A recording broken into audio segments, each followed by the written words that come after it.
As my time in Arizona comes to a close, I can truly say something I'll never tire of in these landscapes is the sunrises and sunsets. Whether it's a fire in the sky moment with red textured clouds, or the more common bright orange warmth paired in pastel contrast to the spiny shrubs, these moments will be cherished. A beautiful sunrise, warm temperatures, and the promise of adventures ahead make fantastic motivators for getting started early in the day.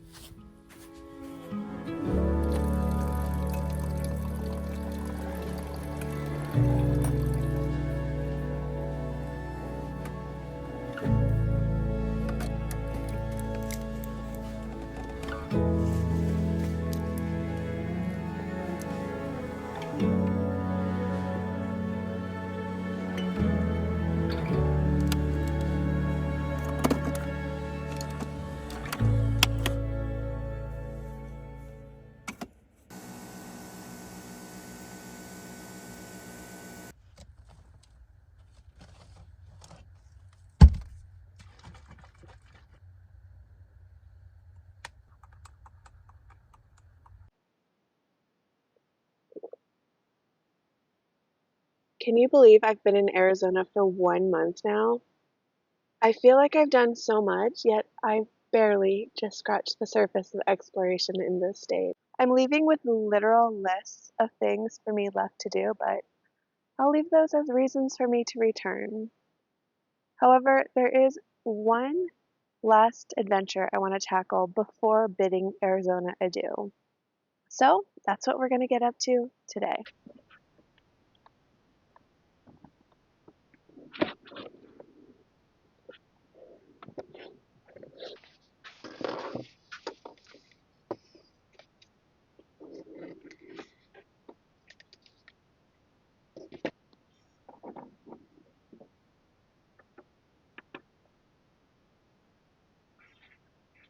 I've actually decided, instead of leaving it as a guessing game every day, that I'll measure my waffle mix and really refine that. We'll see.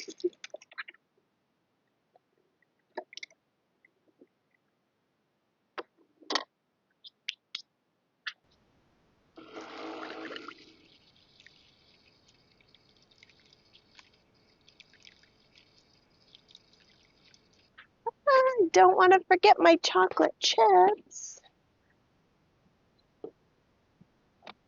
Where are they? Mhm.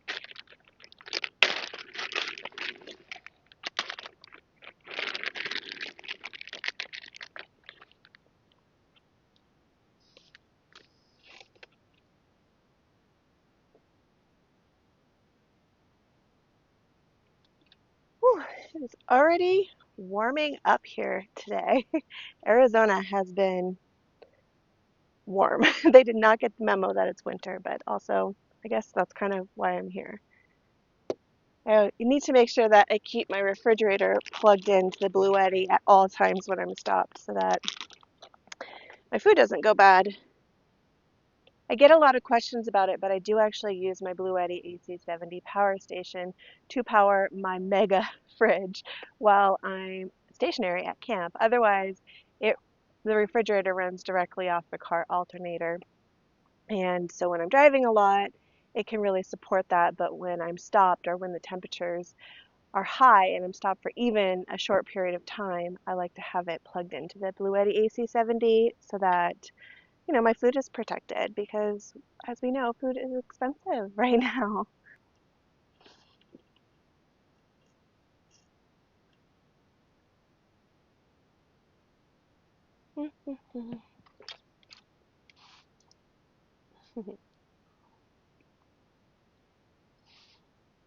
In a recent video, I discussed how I'm pacing my travel to manage my fuel expenditures. As someone who lives in a vehicle full time, I need to consider how my movement or lack thereof affects my off-grid lifestyle.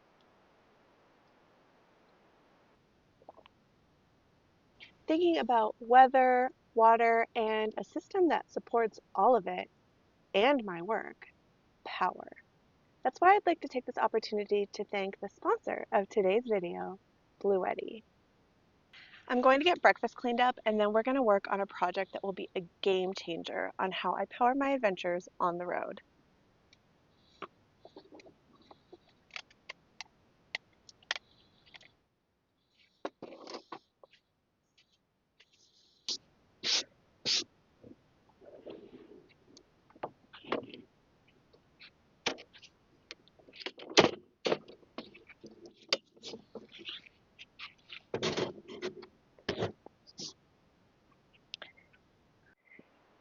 This morning we're going to install the Bluetti Charger 1, and then we're going to test it out on our drive. What is Charger 1? Charger 1 connects directly to your vehicle's battery system, be it a car, a van, or an RV, to charge your power station up to 6 times faster than the traditional 12-volt car cigarette charger.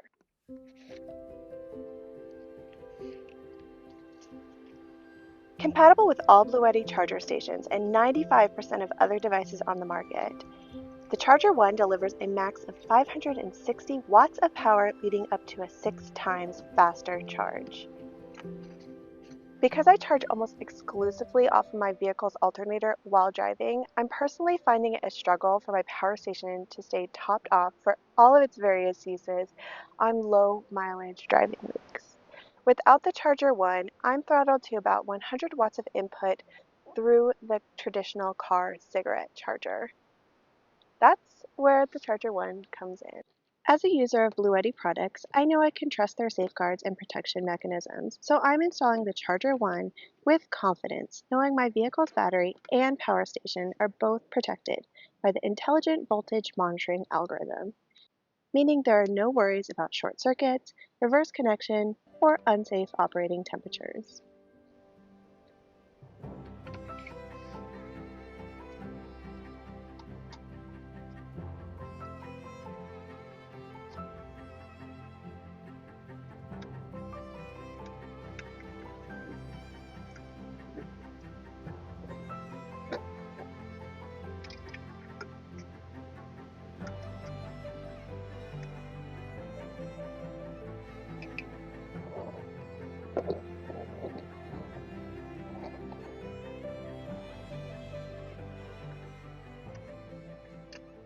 Now that we've connected the output and input cables to the Charger 1, I'm running the wire through the vehicle's firewall, and I'm going to mount the unit.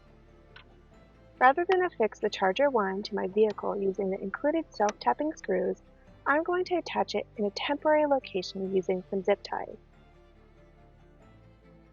The reason I'm using this method to install is that with my limited space, I want to make sure I'm leaving the Charger 1 room to breathe on all sides so that the cooling fan can keep operating temperatures stable, ensuring reliable performance and longer lifespan of the product. And now we're ready to charge. It really is that simple. And because the Charger 1 powers on and off automatically, I don't need to worry that it's going to affect my car battery when the vehicle is stopped. But it's time to head out. So let's see what the Charger 1 can do for us. Right now on the Bluetti app, I can see my battery is at 41%. Because the vehicle is off, I'm at 0 watts, 0 volts.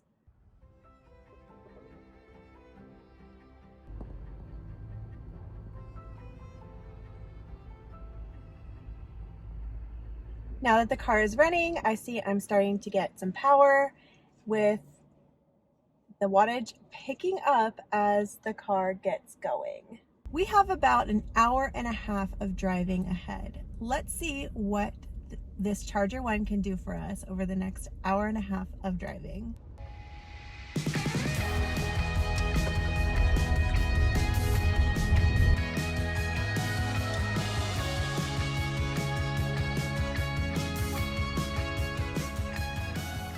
All right, we've arrived at our location. It looks really cool. I can't wait to check it out and take you guys along.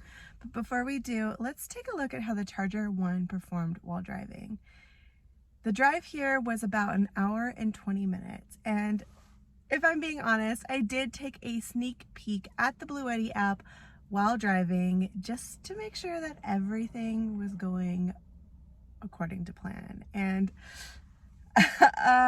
well, let's just say I should have picked a shorter distance to drive because we're at 100%. We drove for about an hour and 20 minutes, but I can say that we got to 100% from 41% in about an hour.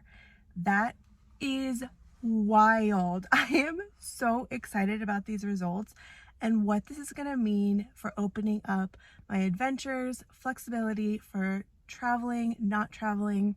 If you're as impressed with the Charger One as I am and looking for off-grid charging solutions, check out the link in the description.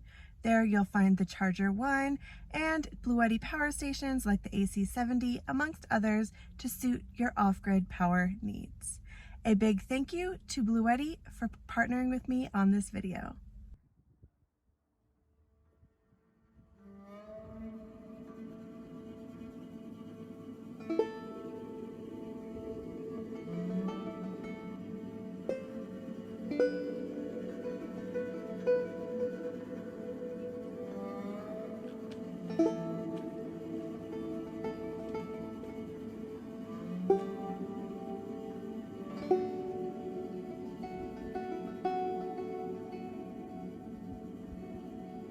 Our adventures in Bisbee, Arizona are starting in the nearby Lowell, Arizona.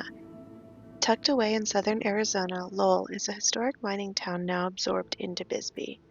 Founded in the early 1900s, Lowell thrived during the copper boom, with its bustling Erie Street lined with shops, diners, and bars catering to miners. However, as the nearby Lavender Pit mine expanded in the mid-20th century, much of the town was swallowed by excavation. Today, what remains of Lowell is a preserved time capsule showcasing vintage cars, mid-century storefronts, and a glimpse into Arizona's copper-rich past.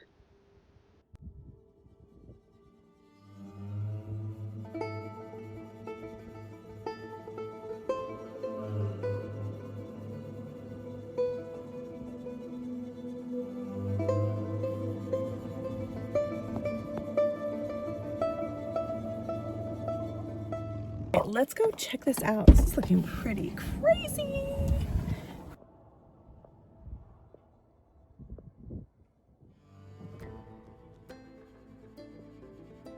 I hope you can get a real feel for what I'm looking at here, but this pit, called the Lavender Pit in Bisbee, Arizona, was used to mine multiple minerals, but especially copper. And it is 4,000 feet wide, 5,000 feet long, which is a mile, and 850 feet deep. It is and really beautiful with all of the different rock colors in here.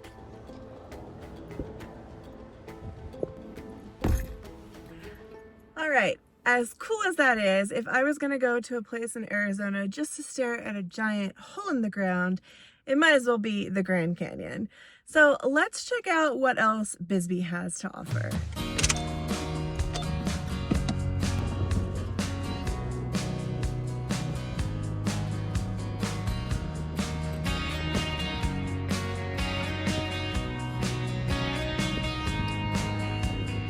I've been told they just never die, but honey, if they did, it just wouldn't seem right. My body goes, but the name lives on. Driving down the roads of New Mexico, I'm taken by the scenery and the time that rolls away. Free of any country, free of anything.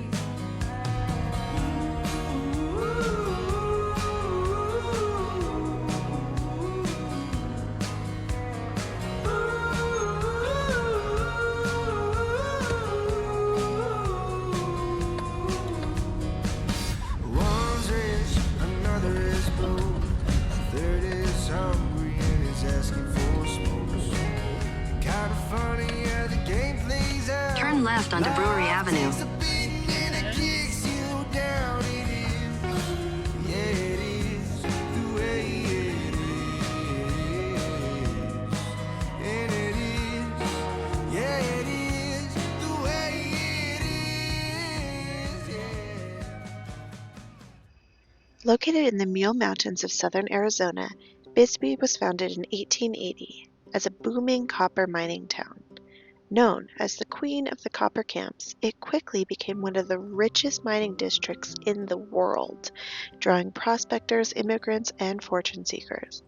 At its peak, Bisbee was home to over 20,000 residents, thriving with saloons, theaters, and a vibrant downtown.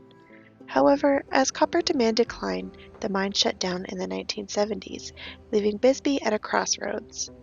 Rather than fading into obscurity, the town transformed, attracting artists, free spirits, and history lovers. Today, Bisbee is a charming, eclectic destination known for its well-preserved architecture, colorful murals, and creative community. Visitors can explore the underground Queen Mine, wander historic districts, and experience a town that has reinvented itself while honoring its mining roots.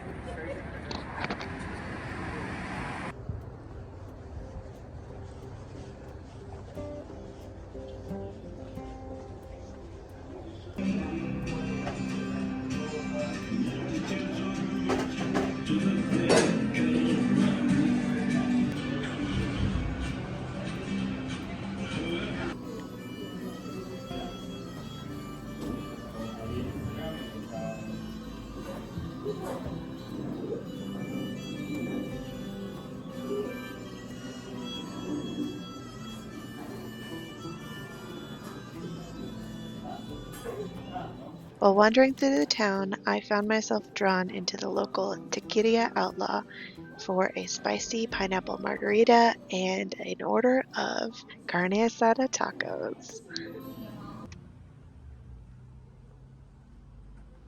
As a solo traveler, it's opportunities like this where I like to dip into local bars, cafes, restaurants, and shops and speak with local people. I get to learn a little bit more about the local experience and just socialize for a bit. I learned that the Bisbee population definitely swells in the winter months as the weather becomes more temperate. There's also a local vibe, a local style that lends itself sort of to a vintage rocker, rockabilly, western look. Many of the stores carry articles of clothing that reflect this style, and many of the local people around town dress in this way. It's definitely a vibe.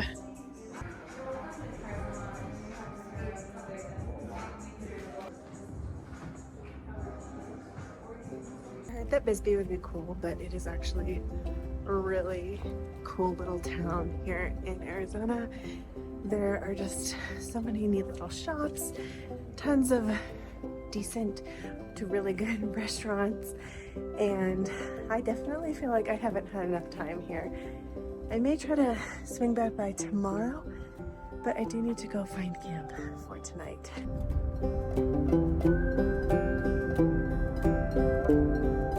Your destination is on the right.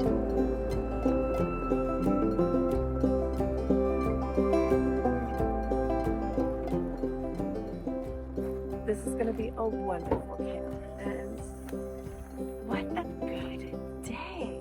Oh, I love it.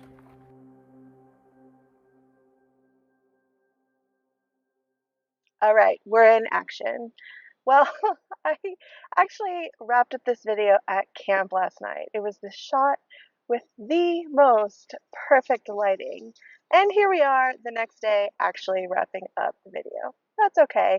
I'm just going to talk about my impressions of Bisbee and share with you one sweet little treat that I had for myself last night as well. So, Bisbee is a really interesting town. It is super charming, very quirky, a lot of artisans and local businesses, independent thinkers and business owners, has a really cool vibe. I visited a lot of old mining towns, and many of them turn into ghost towns. I've taken you to some of them, and it's after the mining moves out, the town sort of just becomes a historic place that captures what once was. And that is not what Bisbee is.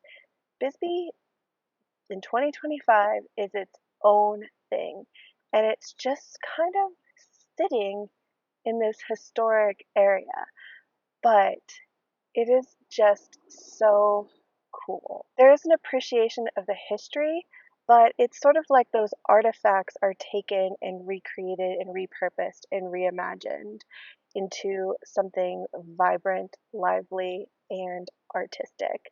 Everything is a little dusty, a little rusty, and a little retro rock and roll, but it's very cool. If you love a clean aesthetic and a Scandinavian design, this may not be the thing for you, but it has its own elements of charm, and the people here have been very nice.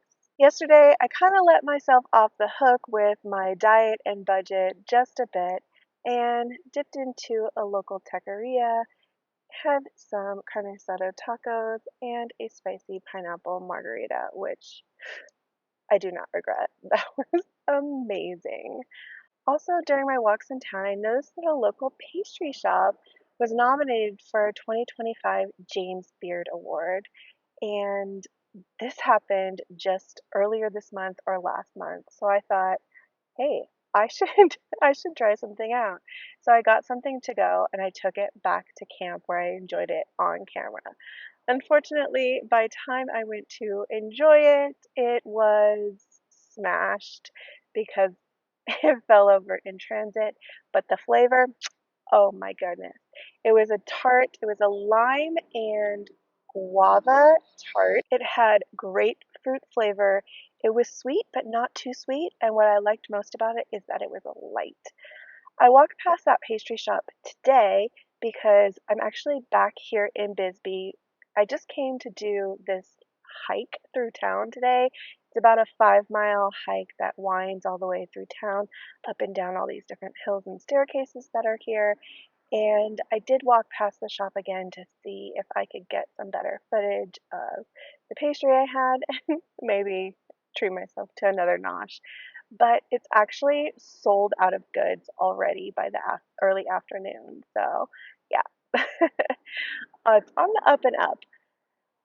Anyway, today is primarily an editing day, and I did just pop into Bisbee today to do that special walk, which I just wrapped up, and now I'm going to head to a nearby town and get a shower, but we are going to part ways here. I thank you so much for joining me. A special thank you to my channel members, those of you that have joined. I appreciate the support immensely. And also a heartfelt expression of gratitude to Bluetti for partnering with me on the project in today's video. I hope you enjoyed, and I'll see you on the next one. Take care. Bye-bye.